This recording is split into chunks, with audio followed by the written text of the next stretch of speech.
দেখুন, 21শে জুলাই গুলি চালিয়েছিল সিপিএম, মারা গিয়েছিল কংগ্রেস, আর উদযাপন করে চলেছিল তৃণমূল কংগ্রেস। এখন সেদিন যিনি গুলি চালানোর অর্ডার দিয়েছিলেন তৃণমূল কংগ্রেস, তাকেই রাজ্যের মন্ত্রী বানিয়েছিল এবং পরবর্তীকালে রাজ্যসভায় পাঠিয়েছিল।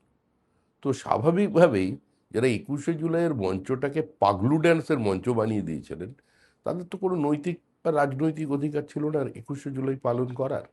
আর এখন তো তৃণমূল নির্মূল, ঋত বা মৃত যেই হোক না কেন, আর কোনো গ্রহণযোগ্যতা নেই। এদের নিয়ে মানুষ আর আলোচনা করতে চায় না।